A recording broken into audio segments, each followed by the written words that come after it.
ಅಂಜನಾದ್ರಿ ಬೆಟ್ಟದ ಆಂಜನೇಯ ಸ್ವಾಮಿ ದೇವಸ್ಥಾನಕ್ಕೆ ಉದ್ಯಮಿ ಮಹೇಶ್ ರೆಡ್ಡಿ ನೀಡಿದಂತಹ 2.50 ಕೋಟಿ ರೂಪಾಯಿ ಮೌಲ್ಯದ ಆಭರಣಗಳು ವಿವಾದಕ್ಕೀಡಾಗಿವೆ. ತಪಾಸಣೆ ವೇಳೆ ಇವು ತಾಮ್ರದ ಮೇಲೆ ಚಿನ್ನದ ಲೇಪನ ಮಾಡಿರುವುದು ಇದೀಗ ಪತ್ತೆಯಾಗಿದೆ ಅಂತ ಹೇಳಲಾಗ್ತಾ ಇದೆ.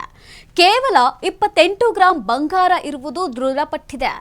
ಈ ಸಂಬಂಧ ಜಿಲ್ಲಾ ಅಧಿಕಾರಿಗಳು ಉದ್ಯಮಿಗೆ ಅಧಿಕೃತ ಬಿಲ್ ಸಲ್ಲಿಸುವಂತೆ ನೋಟಿಸ್ ಕೂಡ ಜಾರಿ ಮಾಡಿದೆ.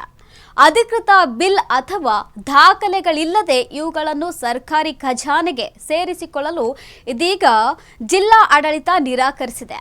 ದಾನ ನೀಡಿರುವ ಆಭರಣಗಳ ನಿಖರ ಮೌಲ್ಯ ಮತ್ತು ಚಿನ್ನದ ಪ್ರಮಾಣವನ್ನು ದೃಢೀಕರಿಸುವ ಅಧಿಕೃತ ಬಿಲ್ ನೀಡುವಂತೆ ಮಹೇಶ್ ರೆಡ್ಡಿ ಅವರಿಗೆ ಸೂಚಿಸಲಾಗಿದೆ. ಇದುವರೆಗೆ ಉದ್ಯಮಿಯಿಂದ ಯಾವುದೇ ಅಧಿಕೃತ ದಾಖಲೆಗಳು ಲಭ್ಯವಾಗಿಲ್ಲದ ಕಾರಣ ಜಿಲ್ಲಾಧಿಕಾರಿಗಳು ನೋಟಿಸ್ ಜಾರಿ ಮಾಡಿದ್ದಾರೆ. ಈ ಹಿಂದೆ ಶಿರಡಿ ಸಾಯಿಬಾಬಾ ದೇವಸ್ಥಾನಕ್ಕೂ ಕೂಡ ಅಪಾರ ಪ್ರಮಾಣದ ಚಿನ್ನ ದೇಣಿಗೆ ನೀಡಿದಂತಹ ಮಹೇಶ್ ರೆಡ್ಡಿ ಅವರು ಅಂಜನಾದ್ರಿಯಲ್ಲಿ ಇಂತಹ ವಿವಾದಕ್ಕೆ ಸಿಲುಕಿರುವುದು ಈಗ ಭಕ್ತರಲ್ಲಿ ಹಾಗೂ ಸಾರ್ವಜನಿಕ ವಲಯದಲ್ಲಿ ತೀವ್ರ ಚರ್ಚೆಗೆ ಗ್ರಾಸವಾಗಿದೆ.